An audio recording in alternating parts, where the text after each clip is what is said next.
A very good morning, good afternoon, and good evening to all our dear viewers outside there, wherever you are. Welcome to another edition of The Other Perspective, which comes to you every Wednesday from 11 a.m. to 12 midday, 12 p.m. East African time. My name is Abel Eseru, and today we are going to be looking at is political corruption now institutionalized in Uganda? Before I proceed, I implore all of you to subscribe to all our social media channels. On Facebook, we are ACFIM UG. On YouTube, we are ACFIM UG.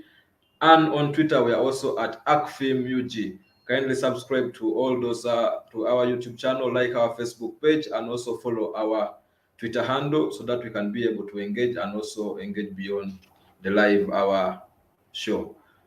Before we proceed, I would like to give a brief background on why we have chosen to discuss this topic today, whether political corruption has been institutionalized in Uganda.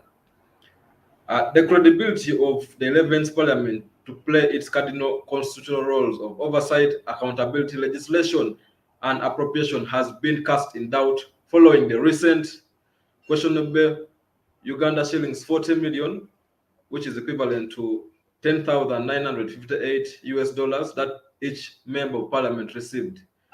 The purpose of this money that was received in cash remains the subject of public debate and has evoked citizen anger. It is understood that this money is a quid pro quo payment in return for having passed the questionable State House supplementary budget of Uganda shillings 77 billion, which is equivalent to 21.01 million US dollars. And corruption activists have interpreted this as an act of collusion between the executive and the NRM-dominated legislature. This is not an isolated incident. Shortly before this happening, Parliament procured luxury vehicles of Mercedes-Benz make S series for the Speaker and her deputy at an inflated price of Uganda shillings 2.4 billion from a questionable company called Albaita Limited, which is based in United Kingdom. The 10th Parliament is also reported to have pocketed money to remove the age limit cap provision in the Constitution in 2017. It is alleged that those that voted yes to the removal of the age limit received in exchange a cash handshake in excess of Uganda shillings 150 million. And also in 2005, legislators in the 7th Parliament were paid a cash bribe of Uganda shillings 5 million for amending the constitution and removing the presidential term limits. All these happenings are acts of political corruption, everything but name, and appears political corruption has become a norm in Uganda. So today we want to look at whether political corruption has been institutionalized in Uganda. So I will be joined by three guests. The first is Mr. Felix Kafuma, who has a very good background in terms of fighting corruption. He's an anti-corruption activist back from the days when he was at ACU, that is Anti-Corruption Coalition Uganda. Until now, he's still fighting corruption, and now he's focusing more on political corruption. So I know Felix Kafuma will bring a lot of knowledge and grounding on this area of political corruption. Felix, you're welcome. Thank you so much. It's good to be here. And also we shall be joined by Priska Wanyenya, who is a parliamentary journalist. She reports directly from Parliament, and the incident that we are trying to look at is mainly concerning Parliament and the members of Parliament. So I know, Priska, you will give us some of the clues we are not aware about, and also our audience will be happy to listen from you. Welcome, Priska. Thanks, Abel. And then lastly, we shall have Mr. Henry Muguzi, who is an electoral democracy expert, but also he has worked a lot on the areas of corruption and investigating political corruption and also corruption at large. So, Henry, you're going to be helpful in helping us understand whether political corruption has really been institutionalized in Uganda. You're welcome, Henry, too. Thank you, Abel, and the viewers. I salute you all. So I would like to go straight, and I will start with you, Felix. in this very issue. When legislators question the supplementary budget and they are told there is something for you if you pass it, then they pass it, and afterwards they receive Uganda shillings 40 million each. What do you make of such an incident? Thank you, Abel. In the language of corruption, that is outright bribery, because usually you question the motive, you question the context, you question the timing. But before I even tackle that question, you need to appreciate, because we are discussing this in the broader context of political corruption. You need to appreciate the fact that in countries where we've seen political corruption thrive, there are a couple of things that tend to underline how these countries, the politics of those countries, is structured. One, you will find that there is usually what you call a dominant party in that country, in the politics of that country. And that dominant party, because it is dominant, and there are reasons why it is dominant, I think we will also come to that, is that that party, which is dominant in the politics of that country, in most cases has been around for quite some time. And you can compare this with countries like Uganda, countries like Tanzania, until recent, when we saw some reforms in Tanzania under the late Magufuli. But you know what I'm talking about, where you have those political parties that are in power, are very strong, are old, and have been around for quite some time. They tend to, at some point in their existence, such political parties tend to transit into structures that are fused with the state, and they now adapt a machinery of trying to stay in power for long. Now, to do that, you find yourself manipulating the politics of the politics of the day, the politics of that country. And in manipulating the politics of that country, you provide space for corruption to thrive and fuel what many have come to call the regime survival enterprise. It has happened. Political corruption is a bit akin, where there's political corruption, there's also state capture. It's a bit akin to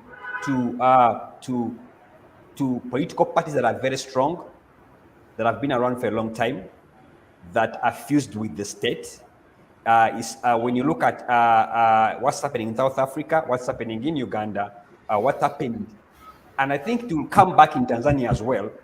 There are parallels, and there have been in South Africa, there were a number of cases where Parliament would, in actual sense, would find itself being paid to soften on a number of deals and legislations, the number of cases.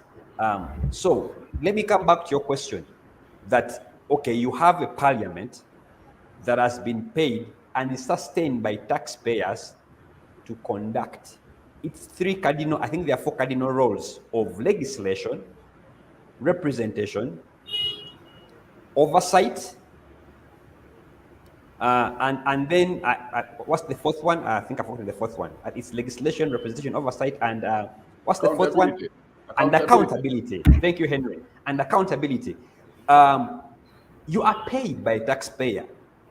So, and then along the way, as you execute your functions, there are these other interested parties or arms of government that must or that behave in a manner that supports, I won't even facilitates, that's the actual one, additionally facilitates your work, which you're already paid to do, so that the other arm of government or the other arms of government or the other entities or agencies can get something from one of your role you play as a parliament, for example, role of appropriation. Then that means that in one way or another, we have entered into a zone of corruption.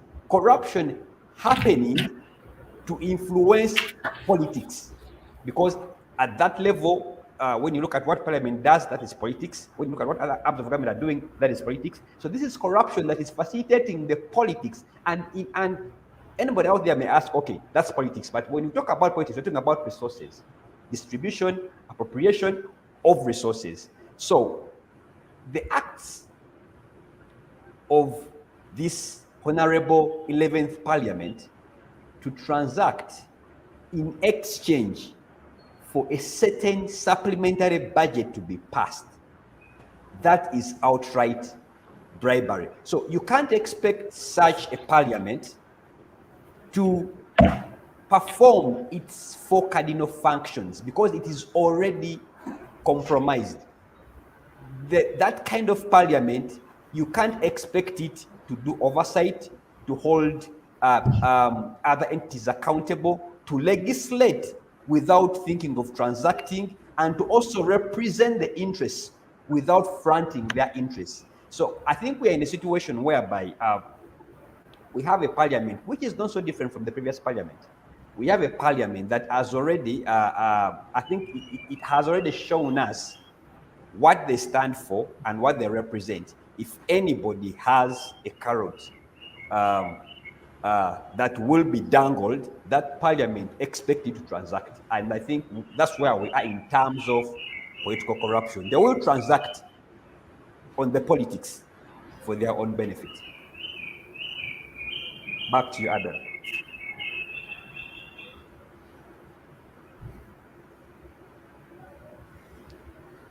Thank you, Felix. I would like to hear from Henry.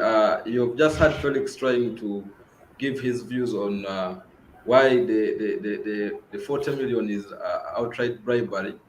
So I would like to understand from you, Henry, what's your say or take on this, whereby members of parliament receive money to just pass a supplementary budget in exchange of passing a supplementary budget.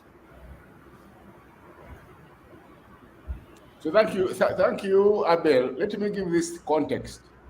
So for those of you who are joining us and who perhaps don't live in Uganda, in May, government of Uganda, the Ministry of Finance, presented a supplementary budget to Parliament. Now, May was just hardly 2 months away from the end of the financial year. So that budget had a number of appropriations, among which was a 77 billion allocation to State House. Now, State House is the home, the residence of the man or woman that occupies the office of the president, which has lately been transformed into a clearinghouse for deals. Anyway, but that said, so the MPs said, no, this house, the State House, has become a burden to Ugandans, because the State House is just a house where work is not done from. Work is supposed to be done in the office of the president. So when there was hesitation from the members of parliament, a caucus meeting was called. And remember, we are talking about an NRM-dominated 11th parliament. And NRM has been dominating this parliament since God knows when. So that a caucus is convened, and they're told in the caucus, look, guys, you pass this 77 billion, there is something in it for you. Now, we are saying this because those who sat in that caucus meeting have testified off camera and would like to keep their identities concealed for purposes of protecting our sources. So upon that promise, they passed the budget. The budget is passed on May 20th. That was exactly 40 days before the end of the financial year. Now, the rules that govern supplementary budgets here in Uganda say that they can only be appropriated in a situation where such a spending is unforeseen, unavoidable, unabsorbable. There was nothing that was not unforeseen, that was not unabsorbable, was not unforeseeable, that would not have waited until the end of the financial year. So they pass it. So they pass it. After 40 days, they are called to pick money. They picked 40 million Uganda shillings, and Abel, I like you translated that into dollars. It's like a 10,000 G. I mean, yeah, $10,000. Now, what is wrong with this one? First of all, they pick money in cash. We do know that the government of Uganda has been running an electronic system from the time when they introduced the integrated financial management system. If for me, the idea was let us go electronic to remove the human intervention so that everything can be electronically monitored and so on. Little did we know that as we sophisticated in financial management, corruption also got to be sophisticated, but that's for another day. So they go and pick. So because of IFMIS, or any payment to any public officer, whether it is a political public officer, whether it is a civil servant, will be wired electronically. Now, here they are. They go pick up cash, 40 million.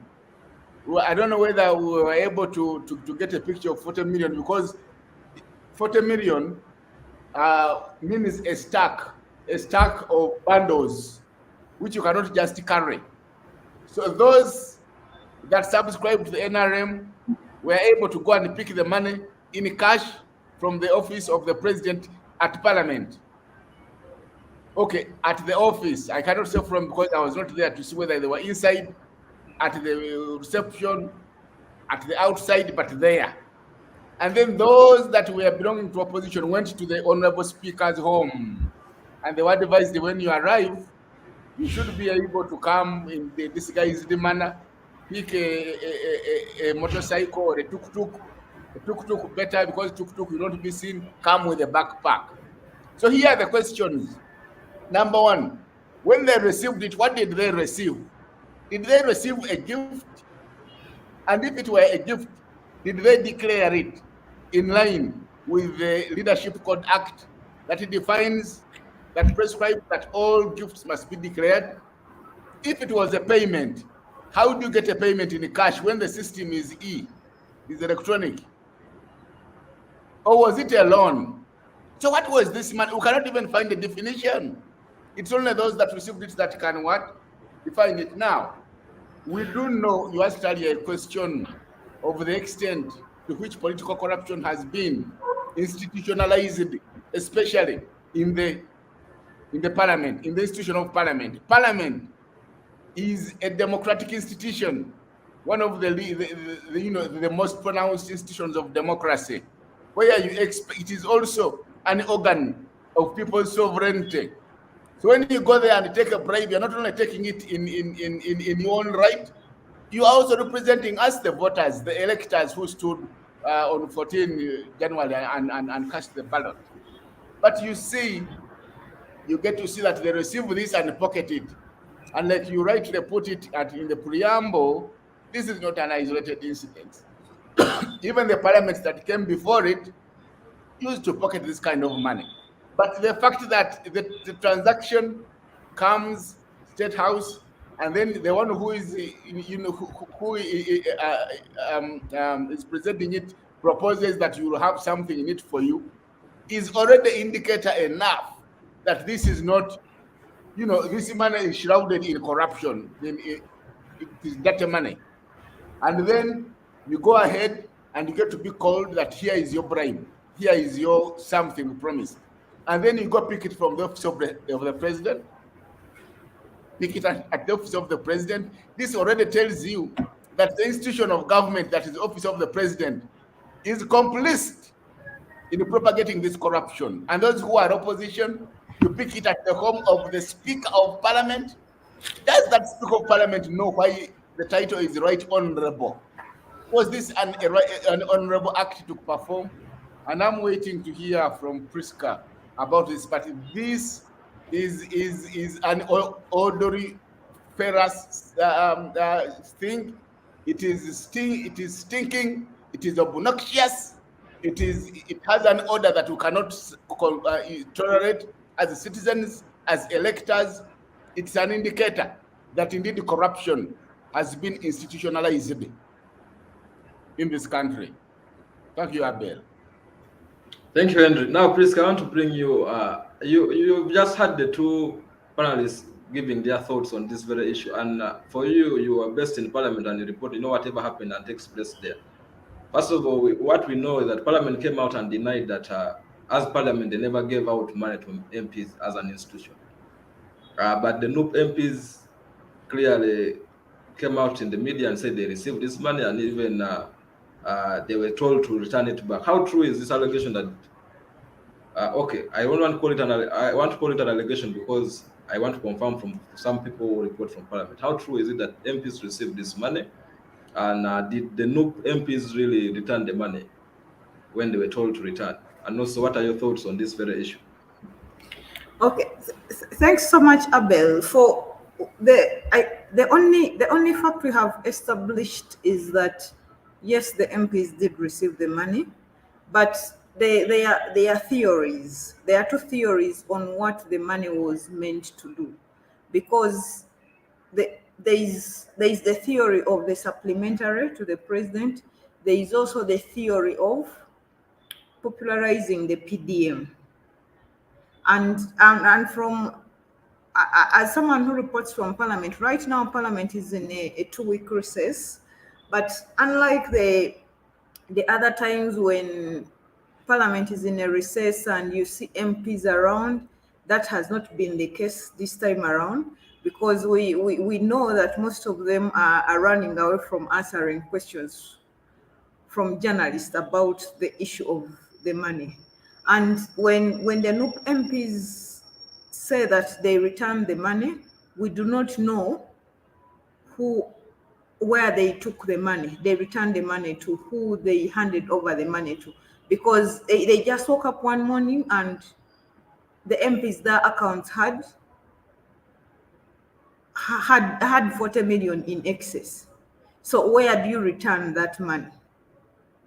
That is the issue. So if they claim, because you remember during the time of age limit, they called media saying we have returned the 29 million, but this time around no one has returned the money in camera. And why most people think that the issue is on popularizing the PDM, it's because when during the reading of the budget, the speaker announced the recess and said you're going to go to the constituencies to popularize the PDM. So when you look at, and we are looking at the 40 million for each MP, but when I try to put down the figure, it is around 22 billion, I think, because there are 555.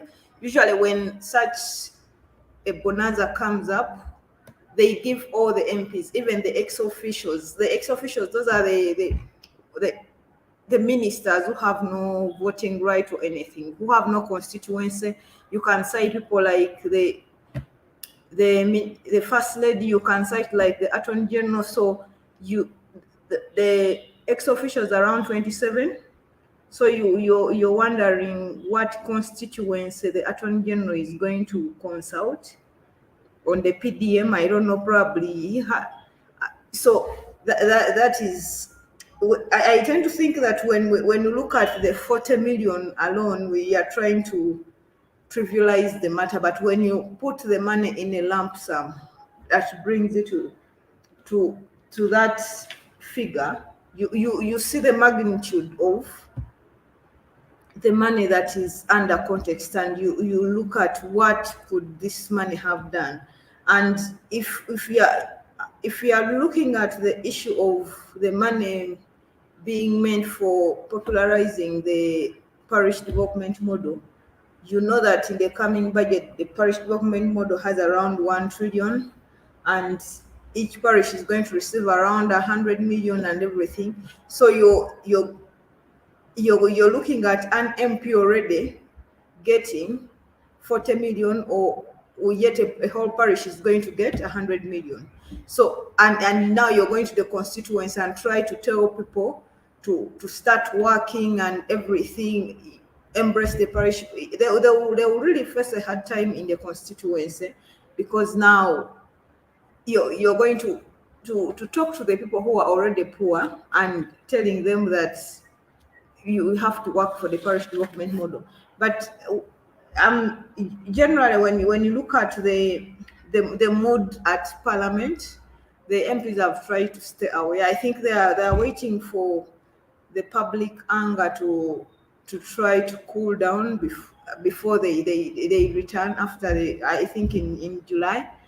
That is generally the issue I have to look at. But we know for a fact that I think 3 days back there was a survey by the BBC on the Africa Youth Survey, and they talked about, they asked youths who are between the age of 18 to 24. Most of them are saying they are thinking of leaving the continent to go elsewhere. They are looking at the US, Europe, and South Africa because they think things are not going well in their countries. And some of the youths that were sampled were in Uganda. About 38% of them in Uganda think the things 38% think things are going right in Uganda, while the other biggest share think things are not going right. I think it is amidst all this beckling on the corruption. Those are the kind of surveys that should inform MPs and the politicians on the kind of the political atmosphere in the country. So when they are making such drastic decisions that are looking to only enrich themselves, there is this number of people who think things are not going right. And I was even surprised on the number, the percentage of Ugandans who think, 38% who think things are going right. And when you look at nations like Nigeria, only 5% think things are going right in their country, while the 95. When I looked at the survey, I thought BBC cheated us. We should be in the position of Nigeria. That we shall have to, and even Kenya also has a higher percentage than us. I thought we are in charge of this thing, but I was shocked by the findings. So when researchers sit down and conduct such surveys, it is upon the politicians to take interest in such surveys. And in one of the questions that was asked, I think the creation of jobs came first on part of the issues that governments can do in Africa to improve on the welfare of the youth. And the second one was fighting corruption. And here we are talking about the corruption of MPs. So it is not a coincidence that even the young people are saying things are not going on right within the country. And so it is time for the political elites to sit down and say, what can we do that could better our nation, instead of, because by the time the young people surrender, they will surrender their lives and they say, let me go and do chores in another country. It is like their last resort, because we often hear stories of people who have died, missing body organs and everything, but still Ugandans are still going. So this brain drain needs to be handled, and the issues of MPs getting money keep on minimizing the fight against corruption that they think they are championing. And so it is like we have normalized corruption, and like we are all in the line waiting for our time to eat. That is no wonder some of them are waiting for the parish development model to eat.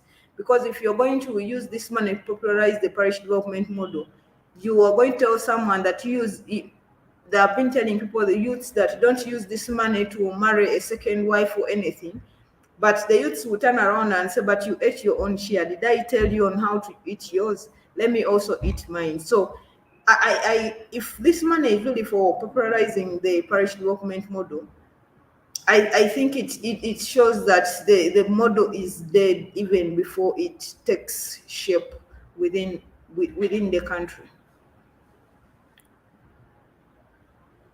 Thank you, Priska. Also, all of from what I get from all of you, it seems you all concur that the issue of political corruption has become a norm, and I want to know from you, Felix, what does it mean? What does this mean to the credibility and independence of Parliament as an institution of democracy? And I think Prisca's partly touched it. First of all, let's hypothetically, for lack of a better choice of words, assume that that money was meant to monitor PDM. Hypothetically, where will the legislators get the moral authority to tell their constituencies on how to utilize PDM? Because I think you know that old adage of monkey see, monkey do. It will apply here. So they don't have the moral turpitude to dictate and define how, or even ensure that we spend the PDM money as envisaged. That is one. But also two, where will the MPs again have, where is their compass of morality to condone acts of corruption? We often see, let's just look at the different accountability committees. We see them squeeze different public officials on to account for and explain how they used or utilized certain monies. So what is their standpoint of actually squeezing public officials to explain how and where they spent the money? I mean, you see that Parliament as an institution has compromised itself in the way it should conduct business in public interest.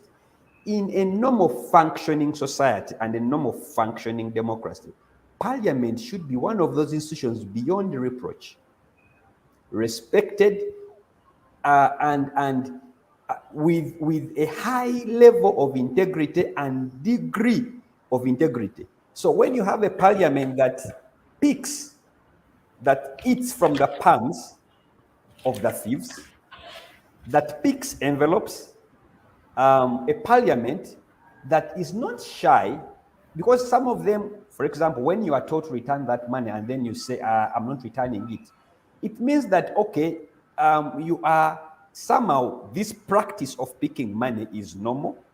This practice of picking money, there is even some level of arrogance expressed here, and also a level of disrespecting voters.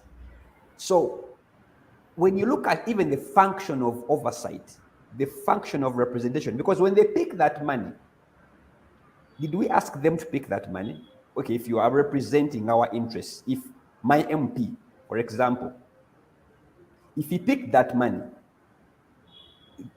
was that in public interest or in the interest of an individual? So it becomes very difficult for Parliament to exercise all its functions. But I think we've gotten to a point whereby certain things have been normalized. In fact, in the discussions within the corridors, those who were asked to return the money, others were saying, many Ugandans were saying, okay, even if it were me, why would I return that money?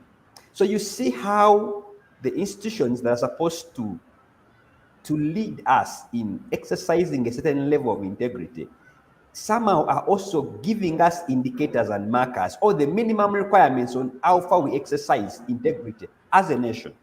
So everyone was saying, even if it were me, I don't return that money. Almost people are siding with those who are saying you keep the money because returning it means you are taking it back to the thief. We are trying to provide a space to accommodate the wrong, but wrong is wrong.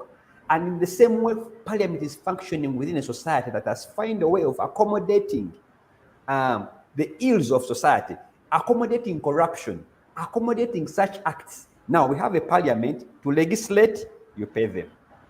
To pass budgets, you pay them. To enact and pass bills, you pay them. To attend a function at Kololo, you have to pay them.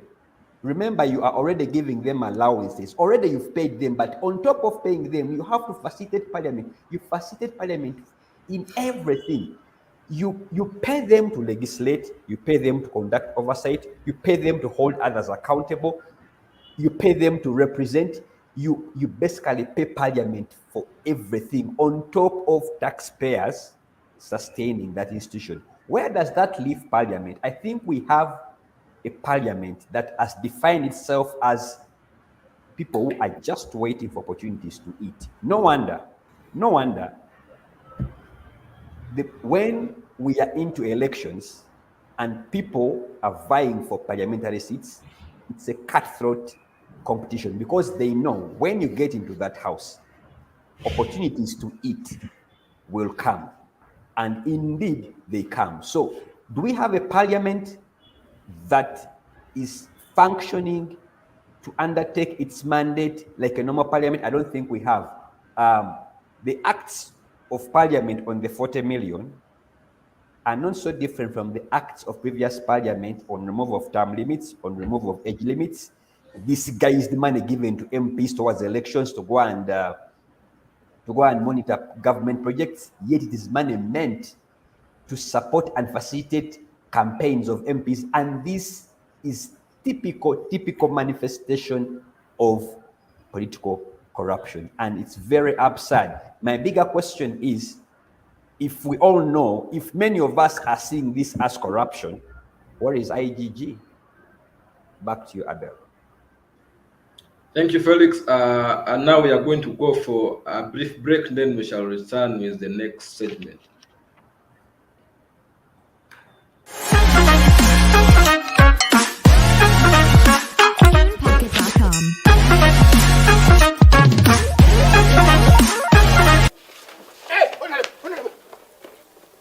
Hey, why are you running? That's so crap. When are you leaving my house? I think just give me 1 month. Huh? Just 1 month. I strategize and when I'm able to relocate my family. Right. I have given you more than enough time. I need my property. Exactly, but Yes. But just give me like 1 month. I find means of relocating my family because right now I don't have. I'm not very stable. So your problem is relocating your family. No, I need to relocate them, but also, of course, more time. That The can idea be- is that can give be me more handled. time. Don't worry.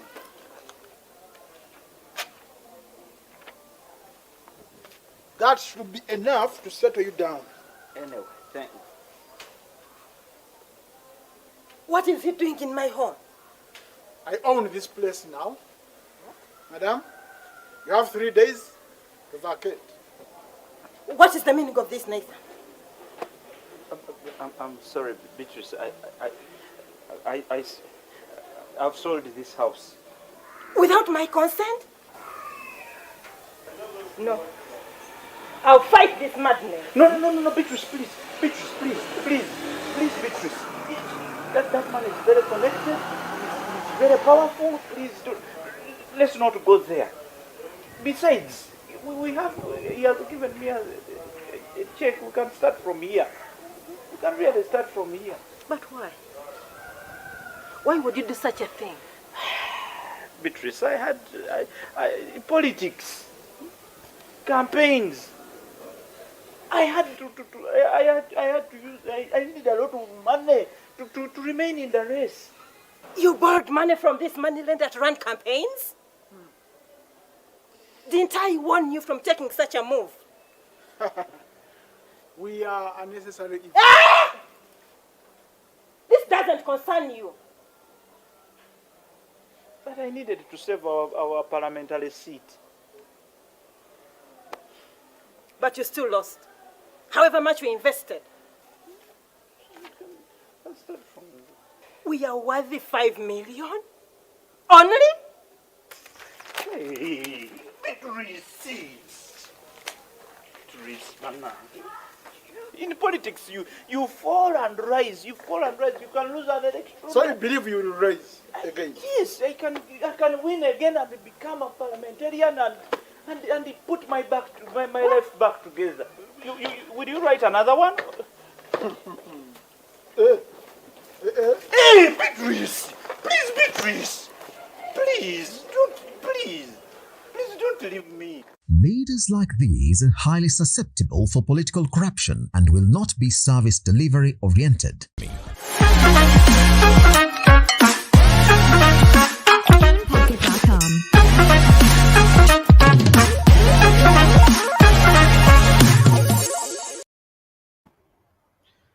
Welcome back from that break. We are busy here discussing about is political corruption now institutionalized in Uganda. And before we went for a break, Felix was trying to hint on how the credibility of parliament now is cast in doubt because of some of the political corruption cases that have been occurring in that house. So I would like to bring Henry here on board. You've just had Felix trying to give us his view on why the credibility of parliament right now is cast in doubt. Could you please help us stress where did political corruption start being institutionalized in Parliament of Uganda? When and where and how did it start?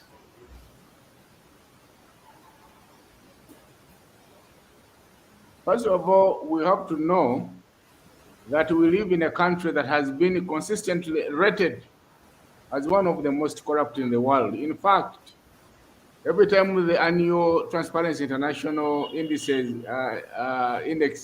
report is produced, when you're looking for Uganda, you don't start from top. You go to the league of the thugs. That's where you'll find how us rated. And the question is not whether we have improved. The question is how far have we degenerated, because that's what the expectation. So in a country that is corrupt as this, superintended by a regime that is hell-bent on staying in place and using money as one of its biggest tools. In a country where institutions have been hollowed up in service of either private ends or the ends of regime survival, you cannot have clean politics. So when you try to trace, I think the dark was broken. The first visible incident is what we see when the 7th Parliament pockets the 5 million to amend the Constitution, to remove term limits, to allow General Museveni contest for another term. That's where, but even before that, we had seen corruption before. If you look at the politics that underpinned the privatization process and who profited from it, and how people suddenly become rich overnight, you get to see that it started much earlier. But what we get to see visibly is when the Constitution is amended to allow Mr. Museveni to stand again. Since then, Parliament of Uganda has been putting itself up for sale, especially to the executive, because the most interested party is the executive and specifically the regime headed by General Museveni, whose major interest is survival. Of course, the subsequent parliament from the 7th, the 8th, have all had their own pitfalls. But of course, the most outstanding things we remember and what we do know for now is that this political corruption has been growing by leaps and bounds, growing in size, shape, and form since then. We shall recall the 10th Parliament, which is the most nearest, that bagged, where legislators bagged a substantive amount of money. You put the number at 150 million upwards, having amended the Constitution to remove the only remaining safeguard to life presidency, the safeguard on age limit. That was removed, and today Uganda stares a situation of a potential life presidency. Now you cannot have democracy where there is a potential for life presidency. But before then, but since then, we have also seen legislators commoditizing the function of legislation. We have seen legislation such as the sugar bill. A friend of mine who was chairing that committee said at one time was put on the cross by corruption itself. The bill of importation of old vehicles, where sacks of money are alleged to have made their way into parliament to make sure that the dealers of those bonds are not put out of business, because the proposal was that any vehicle older than 5 years should not be allowed into Uganda, and that would effectively have ended the businesses of those. The lotteries and gamings bill, all of these were deal making legislation. So these legislators today have this commoditized the function of parliament. Now, of course, you look at the things that feed into this electoral corruption, that they are ready and willing and happy to spend as much as it takes for them to be elected. I was speaking with some of them, and they told me that if you want to be to sail through, you have to also make sure you don't only bribe voters, you also bribe the officials of the electoral commission, the returning officers. That happens. Around the elections, a lot of money changes hands. Today we are looking at petitions, electoral petitions on in the courts of law, where the losers have appealed in the Supreme Court. They will tell you that without money you cannot win a case. So politics has been commoditized, commercialized, and this seems to be institutionalized because it has been allowed to blossom and thrive. That today we are facing a monster that rears its ugly head on democracy, but also being done at the expense of the people. Now, earlier on, Priska had computed the 40 million. What does it equate to? If you multiply it with the 529 MPs, and the figure was 2.1, 2.2 there. I have always said this is a budget that funds a district for the entire financial year. As a matter of fact, Masaka district, where I come from, their budget for 2020 to 2023 is 18 billion. And here legislators are bagging 2.2 billion. They have eaten up the entire budget for the entire district. No wonder the district can't make any headway. Now, when you look at what they have allocated to the parish development model, and again, Priska alluded to this, it is 1 billion. It is 1 trillion. 22 billion is about 22% of what they have allocated to the parish development model. Are you kidding me? Are we serious about development, or are we just grossing over it? And I think the fact that everybody bags this money, regardless of the political divide, and everybody is happy and willing, takes you to ask yourself questions such as, when these men and women were contesting, what was the driving factor? Was it service or money making? The obvious question was money making. So those of us who elected them, when we were electing, who did we elect? Did we elect a representative or a money eater? And if we elected the money eater, why would we even be spending time discussing this? Because we are responsible and we should take the blame. The good men and women were there, we left them. We chose money eaters. You have an option to make, you have a herd of goats, you have a good man and a woman who can look after it, then you go and contract the hyena to look after your goats. When you know that it is in the very nature of hyenas to enjoy and feast on goats, and then you come here and gross of spirit milk.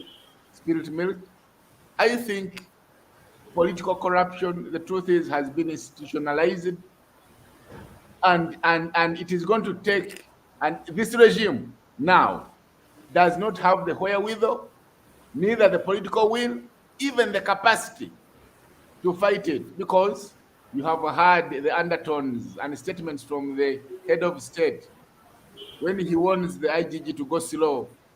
on those lifestyle audits, what is he saying? And the thieves that are looting this country, when they hear that, what do they say? And you, the elector, when you are tapping money from these legislators when they were contesting, and even now, every time they return home, you bombard their homes and ask for school fees, ask for medical fee, medical whatever. Where do you think they're getting this money from? You think they have a money tree, or do they have a money making machine in the offices at Parliament? So we are to rest to also to blame with the electors. We have pushed these men and women this far, but also we have left and ignored the good men and women and the elected hyenas to go and feast on the goats and will come crying. Back to you, Abel. Thank you, Henry. Priska, you had before we went for a break, you had Felix ask a question of where is the IGG on all this issue when people are busy testifying that they received money, and some of them claim this is dirty money. But recently, we have just seen that the Office of the Inspectorate General of Government has picked interest in the issue. Should Ugandans expect any fruitful or tangible investigations or anything else from this office? In the first place, the IGG makes her reports and brings them to Parliament for scrutiny. And as Felix told you from the beginning, he was explaining. He really gave a very brilliant explanation on the infusion of the state, the trying to describe what a corrupt country, the signs you look at, one party and the one that has been in power for so long and trying to hold on to power.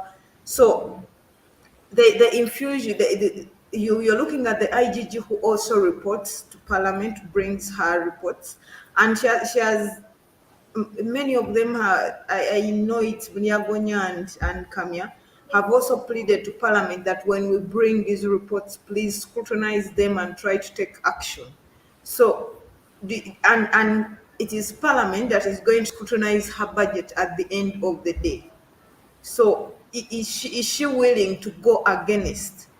Because I've been in those committees, and you see that at times when the public tries to, when some of these government officials try to criticize Parliament, MPs, they wait for you at the budget and they try to bully you before the media and everything. And so for the public to expect so much from the IGG, it will be the highest level of gullibility that I've seen in Uganda. I know us Ugandans, we are so gullible because ACFIM is also one guilty one, because I remember, I think last month you hosted a show trying to look at is the 11th Parliament the best one we've had, and when you sent me the topic, I was like, what the hell? You're too you're too early to come to this conclusion. And before even a few weeks now, you have come back now. You're crucifying the same Parliament that you try to. So that shows you the level of gullibility, because at that talk show you cited the Lubowa Hospital and the COVID deal. And to me, I thought the MPs were doing their job. There was nothing extraordinary. So for the public to expect anything more from the IGG would be so naive of them, because the infusion is too much. And when Felix also, and both Felix and Henry talked about the credibility.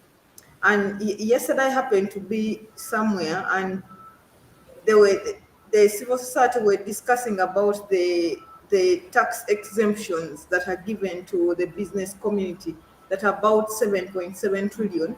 And one official from the Ministry of Finance said, yes, the MPs and civil society have been on our case over the tax exemptions, but no one talks about the tax exemptions given to the MPs themselves. They're not paying tax on their income. You see that? So it is these government officials who are pointing out the hypocrisy of Parliament. And they are saying the army also does not pay taxes on its salaries. And the DPP also has written to Minister of Finance and wants the state attorneys not to pay taxes, pay as you earn and the others. So it is like each camp it's on its own. We know that security and governance is taking a big chunk of our budget, but the army is not paying any single tax on their salaries, and yet we are investing on all of them. So, and we were still discussing the comparison of the money, the 22 billion that is being given on monitoring the PDM, this 40 million of vis-a-vis what is set aside for the parish development model. And you remember last week we were here on the same platform discussing the budget, and we realized that the recurrent expenditure is around 34 trillion. The whole budget is around 48. So we have only 14.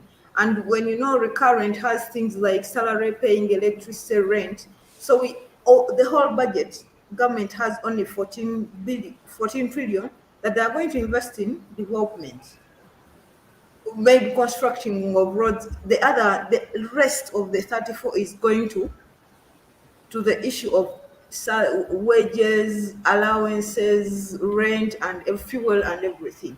So the mere fact that the PDM has 1 trillion and already 22 is being taken off to monitor the parish development model, it tells you of the kind of fiscal discipline within the government, that even the people we thought that would be championing the fiscal discipline and say, come on, let's think twice and start investing in Uganda. They are looking out for their interests. They are saying, don't tax our allowances. You see this? And they are the first ones online when any money comes up on board. So this tells you about the hypocrisy that is within Parliament itself, and I wouldn't expect any Ugandan to even hope for anything, because the IGG reports to them. They are the same people who pass the budget of the IGG. So will the IGG try to dare to go against the people? Because the 555 people who are going to determine her fate. Of course, she will only issue the statements about it, and there will be nothing. She's also trying to take advantage of the public debate, so that the public remembers that the IGG exists. Because if she doesn't come out right now to talk about corruption, when will she come up when the public is angry at this moment? So it is, I should no Ugandan should sit there and really expect anything to come out from the IGG about this matter. Thank you, Priska. I would like to know from Felix. You have worked in the areas of fighting corruption for so long, and you've seen how various government institutions have been working in terms of investigation and also arresting some of those individuals and making sure that either they refund or the money is sent back to where it belongs. What is your say on the current institution of on the current anti-corruption bodies in Uganda? Do they really have the teeth to be able to bring to order parliament and executive if they do things in a way that is not as in line with the constitution? Interesting. First of all, who appoints them? That's the starting point of this discussion. Who is the appointing authority? When we are talking about a regime in power, stealing government, stealing public resources, what regime are we referring to? When I think most Ugandans know the prominent actors behind the thuggery happening. And most of those prominent actors behind the thuggery happening, which party do they belong to?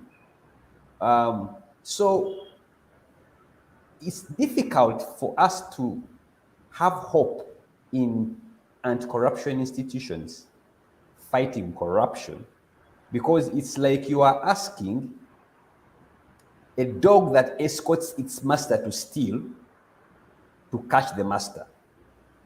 In my opinion, because of the way corruption, you see, when we talk about political corruption, you need to understand that this is corruption that pervades and it is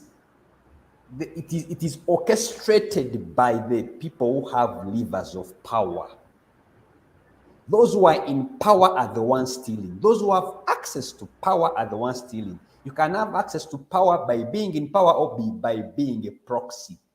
So when you are in such an environment, it's difficult to fight corruption, even when you are an anti-corruption institution. So because I know our time is running very fast, it is very difficult for the institutions mandated to fight corruption within the context of Uganda to fight corruption, because those institutions are appointed by the corrupt. They are maintained by the corrupt. They are sustained by the corrupt. In fact, the corrupt are intentional to appoint those they appoint. So there is no way you can expect these institutions to fight corruption in Uganda. Thank you, Felix. I know our time is fast spent, but I would like Henry to respond to this last question. We have seen it's only one political party that came out to condemn this act or advise their MPs to return the money, and that's only National Unity Platform, which is the leading opposition political party in parliament. Others just went silent. What does it mean for Uganda? Should we have political parties waiting to take over power which engage in acts of corruption and they just keep silent? I think it demonstrates that political parties in Uganda suffer from a credibility crisis, whether they are in power, whether they are in waiting or in opposition. And of course, as we're talking about this man, I remembered the Honorable Ogwang. For him, he called the money he received as he called it a gratuity. Now, for him, he received it on his bank account. It's not even clear what the money is for. See, there are those who picked cash, there are those who received it from their bank account. We will establish the facts around this money. But for political parties to stay quiet means they are all suffering from a credibility crisis. And of course, you would expect political parties, especially those in waiting, to be acting in a manner that is beyond reproach. They should be exercising the highest moral turpitude, so that we can look around and say, oh, there's a difference. But as it is now, it's difficult to draw the line between the party in power and the parties in opposition in terms of the moral high ground. Thank you. Thank you so much, Henry. Thank you, Felix and Priska, for your time. It has been a pleasure having you. Our time has run out, so I want to thank all our viewers outside there who have been following. Let's keep in touch. Next week, again, we shall have the other perspective, the same time. The other perspective is brought to you by Alliance Finance Monitoring, a political finance watchdog in Africa that monitors the issues of money in public institutions, money in politics and public institutions. So one of our issues is to highlight and expose some of the corruption, the political corruption in Africa and Uganda at large. So let's keep having the conversation on all our social media platforms. It has been me, Abel Eselu. Let's again meet next week, same time, same day. Pocket.com